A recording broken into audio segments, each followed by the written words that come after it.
12वां दोहा ये रामचरितमानस बालकांड का कह रहे हैं। शारद शेष महेश विधि आगम निगम पुराण, नेति नेति कही जा सुगुन करहि निरंतर गान।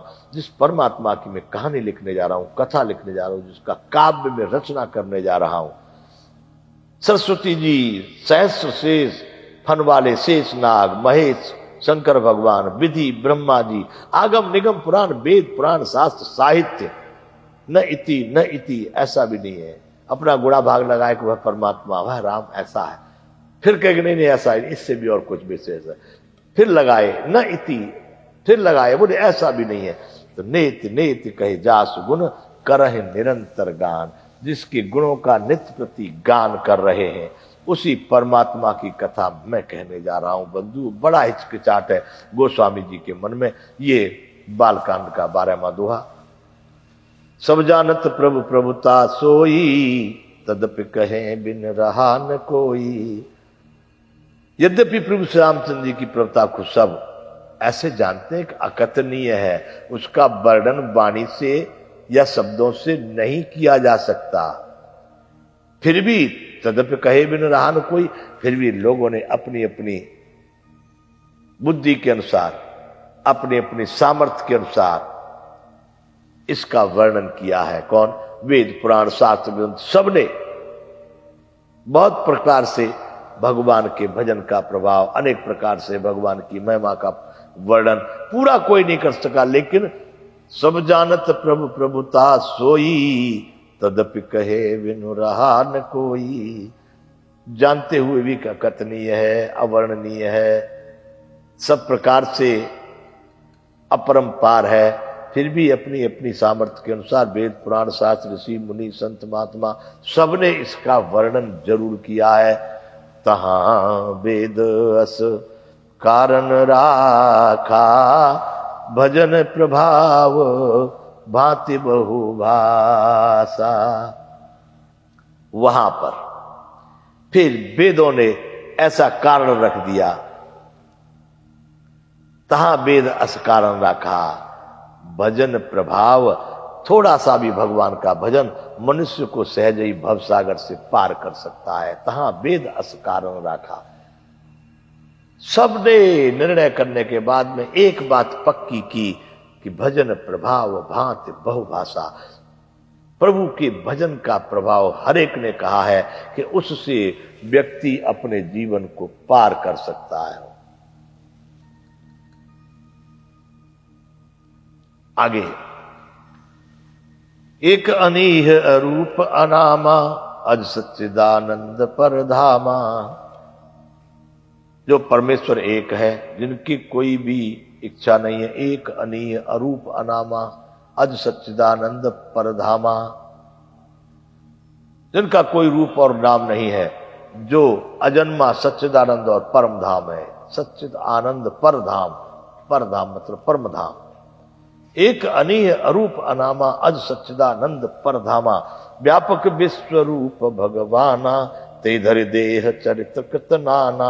बंधु, इसी से भारत विश्व गुरु महान सर्वश्रेष्ठ सर्व सामर्थ्यवान बना, किससे? कि दूसरे लोग परमात्मा को प्रकट नहीं कर पाए, वही परमात्मा यहाँ पर मनुष्य का रूप धारण करके यहाँ पर हमारे भारत में आकर के अपने जीवन चरित्र के द्वारा लोगों को धन्य कर देते हैं।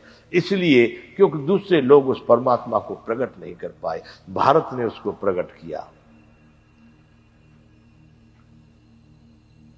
एक अनीह अरूप अनामा, अज सच्चिदानंद परधामा, व्यापक विश्व रूप भगवाना, तेहि धरि देह चरित्र कृत नाना। जो सब में व्यापक है एवं विश्व में जहां जहां विश्व रूप सारा जो आपको दिखाई दे रहा है, ये परमात्मा का ही शरीर है। उन्हीं भगवान ने दिव्य शरीर धारण करके नाना प्रकार की लीलाएं की। बंधुओं, देख लो उस अकथनीय अलौकिक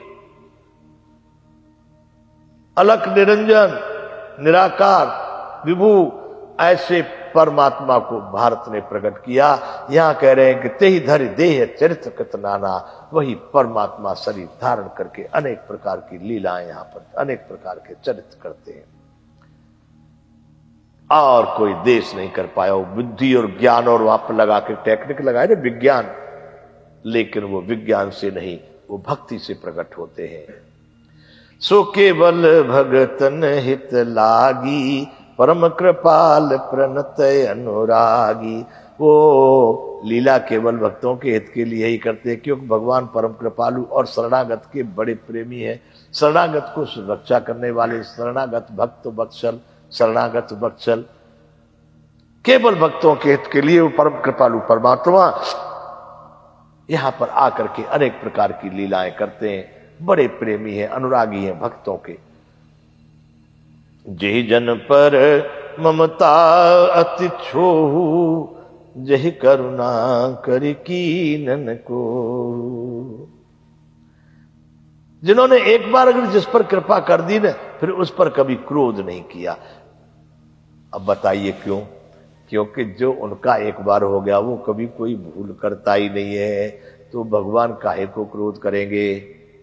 भूले तब तक होगी जब तक हम उनके नहीं हुए, उनको समर्पण नहीं किए, उनको नहीं समझे, तब तक बहुत भूले होंगे। एक आध भूल होगी, क्षण क्षण में भूल हो रही है, क्षण क्षण में भूल। परंतु जो उनका जब एक बार हो गया, यही करुणा करे कीनन को, जे जन पर ममता अति छोहू। अपने भक्तों पर अति ममता, अति प्रेम है, अति कृपा है, जो कभी एक बार करुणा कर देते हैं, फिर कभी भी क्रोध नहीं करते उस पर। अर्थात जो उनकी एक बार शरण में पहुंच गया, वो कभी क्रोध के लायक होता ही नहीं है, वो सदैव अनुराग के योग्य रहता है। गई बहोर गरीब निवाजू,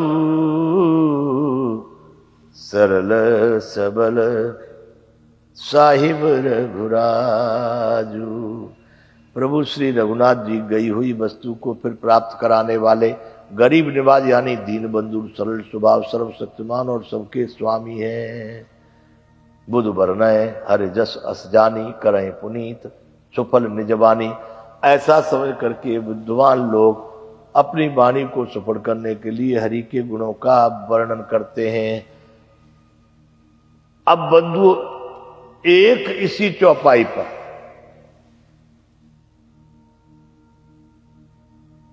कितना विवरण दिया जा सकता है।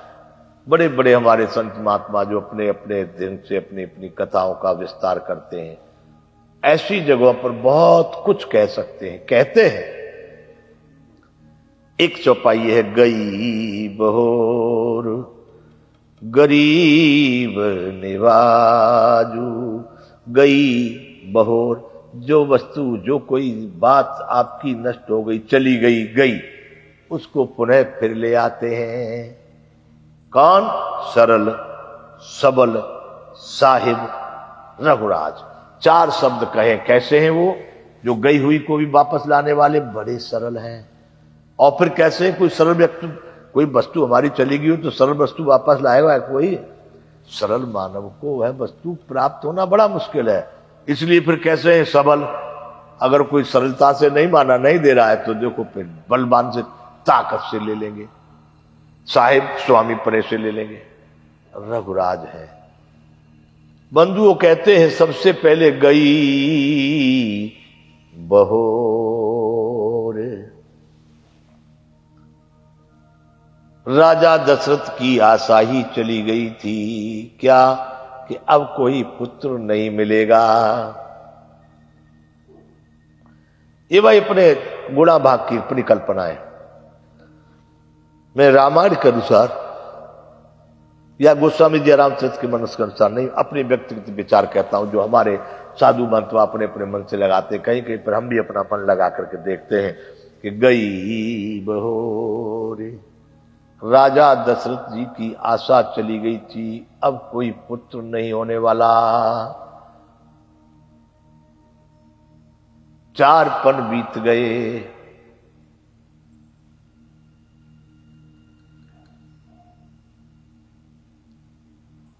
भई गलाने मोरे सुत नाही।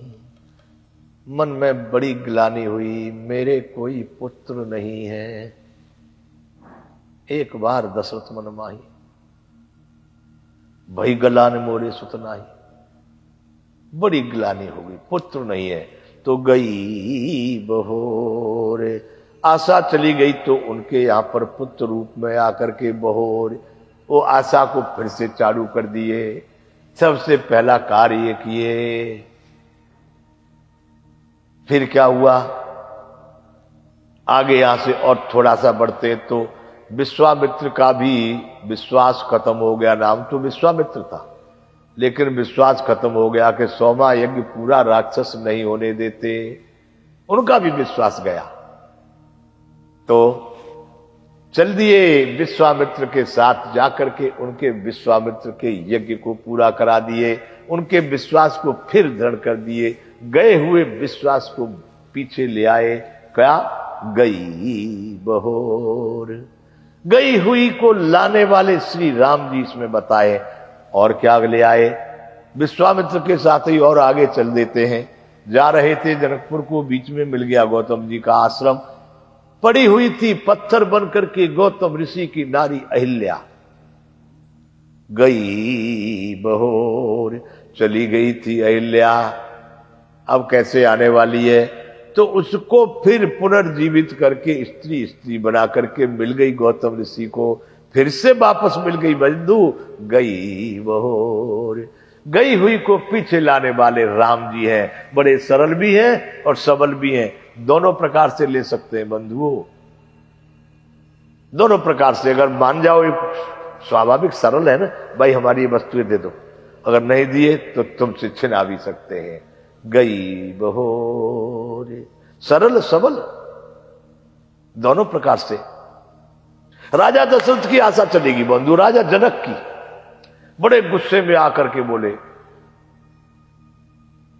क्या कहने लगे राजा जनक, मान लिया अब ये भूमि जो है वीरों से खाली हो गई। सुकृत जाए जो पन परिहर हूं, कुंवर कुआरी रहे का करे हूं। राजा जनक की विश्वास चलेगी, उनकी आशा खत्म हो गई कि अब कोई धनुष को तोड़ नहीं पाएगा। अगर मैं अपने प्रण को त्यागता हूं तो मेरे सारे पुण्य नष्ट हो जाएंगे, और नहीं त्यागता हूं तो मेरी पुत्री कुंवारी रह जाएगी। अब क्या करना चाहिए, धनुष को तोड़ करके उनकी आशा को फिर ले। सीता जी की सारे जनकपुर वालों की आशा चली गई थी, बंधुओं धनुष को भंग करके सबकी आशा पुनः ले आए, सबको जीवित कर दिए। तो गई बहोर, गई हुई। आप लोगों में भी कुछ चला गया हो ना, तो राम जी का विश्वास करके प्रार्थना करना। कुछ चला गया हो भी तो परमात्मा से प्रार्थना, राम से, राम से। वो सरल और सबल है, ले आते हैं।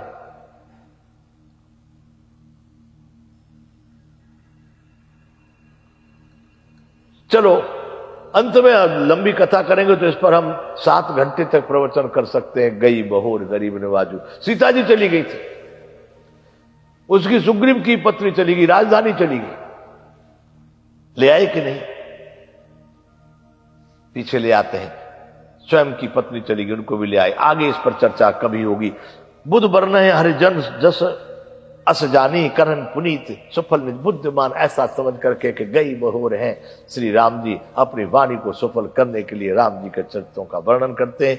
ते बल में रघुपति गुण गाथा, कहूं नाई राम पद माथा। मेरी भी कोई भी वस्तु गई होगी तो राम जी ले आने वाले हैं। इसी बल से मैं भी रघुपति के गुणों की गाथा करूंगा, गाऊंगा। कहो नाय राम पद माता, उन्हीं राम जी के चरणों में बार बार मस्तक झुका करके मैं उस राम की गुण गाथा को जरूर कहूंगा। और किस तरह से कहूंगा, अपने मन से नहीं। कैसे, मुनिन प्रथम हरि कीरत गाई, ते मग चलत सुगम मोहि भाई। जो पहले ऋषि मुनि भगवान की कीर्ति का वर्णन कर चुके हैं।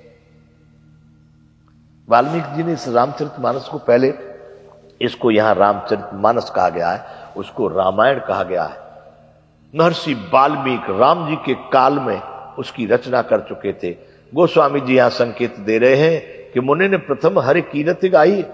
पहले ऋषि मुनियों ने इस परमात्मा श्री राम की कीर्ति का वर्णन किया है। सोई मग चलत सुगम मोय भाई। बंधुओं, मैं भी उसी रास्ते पर चलूंगा। वाल्मीकि जी आदि जो है इसका पहले वर्णन कर चुके भगवान की कीर्ति का। सोई मग चलत सुगम मोय भाई। सोच रहे हैं कि राम जी का इतना विशाल चरित्र कैसे कह पाऊंगा। मार्ग उनकी दिमाग में खोपड़ी में आ गया क्या कि मुनि ने प्रथम हरि कीर्ति गाई।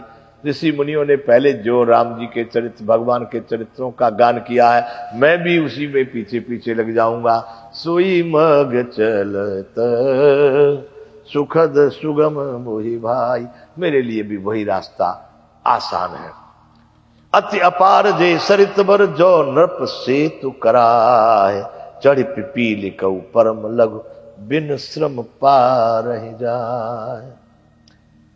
अत्यंत बड़ी अपार सरित, अति अपार जे सरित, बड़ी लंबे चौड़े फाट वाली ब्रह्मपुत्र गंगा और बड़ी बड़ी जैसी सरिता नदी कोई ऐसी हो गए। अति अपार अत्यंत बड़ी श्रेष्ठ नदियां यदि राजा उन पर पुल बनवा दे तो अति अपार जे सरित बर जो नृप सेतु कराए। बड़ी विशाल नदियां हैं।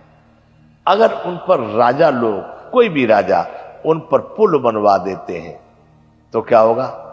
अत्यंत छोटी भी चीटी चढ़े पिपीलि कऊ परम लघु। नदी को तो भाई मनुष्यों को सबको, इतनी बड़ी विशाल नदी हो और बाढ़ आ रही हो तो कौन पार कर पाएगा। लेकिन यहां कह रहे हैं कि चढ़ पिपीलि कऊ परम लघु बिन श्रम पार जाए। छोटी सी चीटी भी, बहुत बड़ी नदी पर अगर किसी राजा ने पुल बनवा दिया है तो बड़ी छोटी चीटी भी बड़ी आसानी से उस पर चढ़ करके पार जा सकती है। चढ़ पिपीलि कहू परम लघु बिन श्रम पार जाए। बड़ी छोटी चीटी भी चढ़ करके, इसी प्रकार से मुनियों के वर्णन सहारे जो कह रहे हैं कि मुनिन प्रथम हरि कीर्ति गाई। सोई मग चलत सुगम मोहि भाई। वो इसलिए कहना चाह रहे हैं कि पहले से रास्ता बना हुआ है। ऋषि मुनि मेरे लिए रास्ता बना गए। उसी रास्ते पर चलने में मुझे जैसे चीटी पुल पर चढ़ के पार जा सकती है ना, ऐसे ही मैं श्री राम जी के चरित्रों को उनके सहारे आराम से आसानी से पार कर जाऊंगा। चल पिपीलि कऊ परम लघु बिन श्रम पार जाए।